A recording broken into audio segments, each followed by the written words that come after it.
Hi campers, and welcome to your daily tarot reading for Friday, the 18th of February 2022 with me, Govinda Dean. Thanks for joining me today.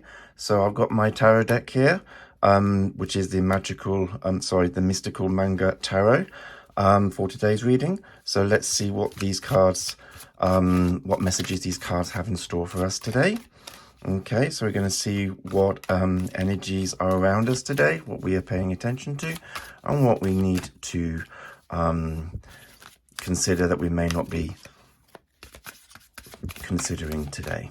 Okay, so what do we need to know for Friday, the 18th of February, 2022? Okay.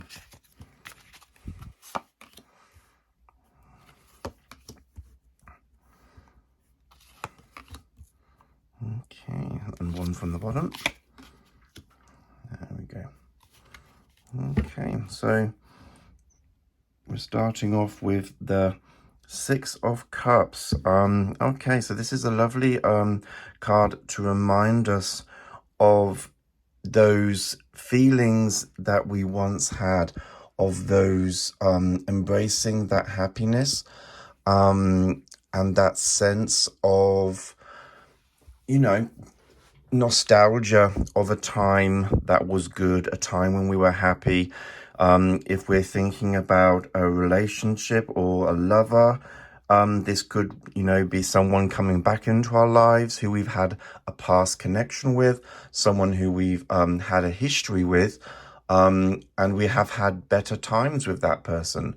If you're in a relationship with someone, then it's telling us about remembering way back when. So if we're going through any difficulties or problems or issues with our relationship at the minute, it is about remembering a time when things were good, things were happy, those initial stages of relationship. And it's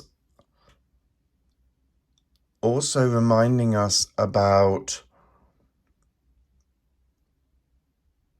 we need to be maybe a bit more giving in our emotions, in our feelings, in order to gain that kind of happiness and that moment of feeling content as well, in a way. There's a lot of, the sixes is a lot about harmonizing a relationship. So a way to harmonize a relationship at the moment would be to, invoke some of that energy of the innocence of a relationship, take away the stresses and the strains of modern life, of adult life, of a mature relationship that can have, niggly issues that annoy us, or someone does something that we don't like, have bad habits, niggly little things as we get older, we tend to have. We can, in a way, kind of salvage a relationship by taking it back to an energy of a time when it was new, when it was fresh, when it was exciting, and when it was just pure love and just wanting to give without any conditioning. Maybe we're falling into that trap that, we are giving in a relationship in order to get something back. And we have to remember that, that it's not all about getting something back. We just have to innocently have that idea of giving feelings or love to someone without expecting anything back, perhaps. And then we will get something back with this card. We do get that giving, so it's giving on both sides. But doing it without expectation just helps it to come back naturally, because with the cups, it is water energy. So it's a natural flow, the ebb of the tide, giving out and receiving back in, The Strength card reminds us about, the patience that we have, and that the relationship has lasted a long time, and the patience we have to keep it going, to keep it alive, the strength to keep moving forward. And if you are considering someone who is coming back into your life from the past, remember that, okay, they are persistent, they have the strength to come forward and say what they feel, and understand that it's not ideal that they're coming back into your life. Reason why they haven't been in your life. There's been issues and problems around that, perhaps. But it's calling to really if you want to make this relationship happen, if you really want this person back in your life, then they can come back in your life. They really can. Because looking at the King of Swords here, it is talking about really being able to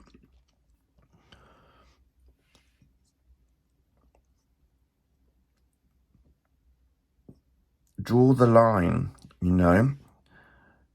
The King of Swords is very knowledgeable, applies a lot of the intellect, a lot of logic, has, authority, and is leading. So it seems that this person that may be coming back into your life from the past, they're coming through with a strong will, with a strong idea to want to make things work, and a patience needs to be applied here. We're looking at the King of Swords as being someone who's like saying, okay, I see you, but let me apply some logic, let me apply some thought process.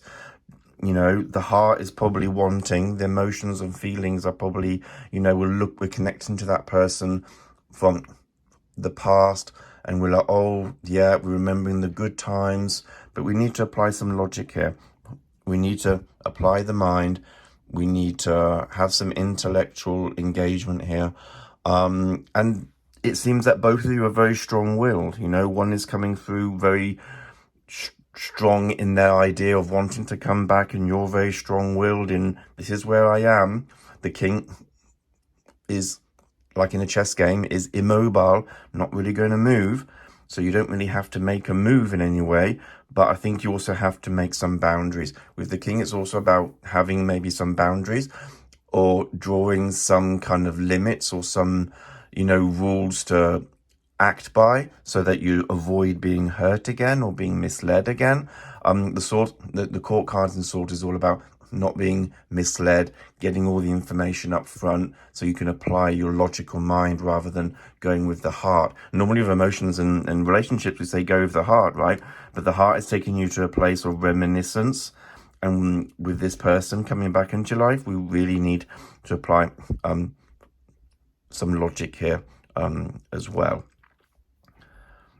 And yeah, if you're in a long-term relationship, yes, salvaging anything that maybe have gone wrong is about taking it back to that initial stages of the love, of having some patience with the person. We all get older. We all have habits that we develop. We all have, comforts and ways of behaving that we kind of get stuck into a rut, perhaps.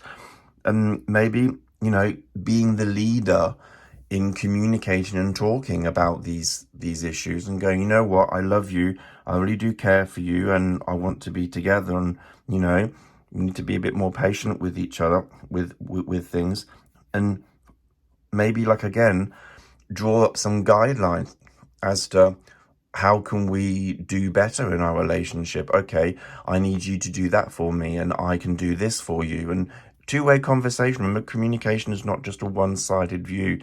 It's listening and speaking and understanding each other. But there's a lot of strength and strong willness to making this long-term relationship work as well. We're also getting the Six of Pentacles here, which again is another harmonizing, sharing and giving sort of card, So this reminds us about how much are we giving in our relationship, Are we generous lovers? Are we supportive enough? Because, coins is about support as well. Are we helping the other person enough with their health issues or financially? Or is it that we're, this is also a reminder to consider, are we doing too much? Are we helping too much financially? And therefore, not helping them, by giving them too much financial support, and they're not then getting off their behind and doing something about it. So this card is a reminder that, are we giving enough or are we giving too much? And maybe we need to rein in a bit. It's that harmonizing imbalance. It's the balance sheet. It's making sure our income matches our expenses, at least, hopefully with a bit left over. And if we are running ourselves down, maybe we're the ones going to our partner asking for, some help financially. And they're sitting there going, shall I, will we, won't we, is this right? And kind of having the upper hand, when really things needs to be balanced out a bit more. Also, if it's about giving more in a relationship, and you're worried that you might not get enough back from this person, or you've been giving a lot and you're not getting enough back, sometimes we can be a bit surprised, and, we may not be shortchanged anymore, and we may start getting a lot more back if we just give a little bit more, perhaps, So a lot to consider there about how we're giving, when we're giving, and why we're giving, and also people who ask in our community for financial support or help. It's not for us to necessarily judge them, but we need to maybe address, really, is it good for us to give that help and support? Is it really helping them, or is it just feeding into their inabilities of dealing with money? So it feels like that anyone coming to you for money is probably going to keep coming. They're not really going to learn the lesson. So yeah, have a bit of patience with those people as well, and try to keep the balance and keep the peace and harmonize things, not tip the balance really in anything. So I hope this reading has resonated with you. If you want to check out your weekly reading for this week, then you can click on the link in the screen right now. If you enjoy this deck, then you can look at the information in the description box below on where you can purchase this deck. If you like this video, then please hit the thumbs up and subscribe, and share this video with your social media. And I look forward to seeing you all again tomorrow for your next reading. Hope you have all a wonderful day. Namaste and blessed be.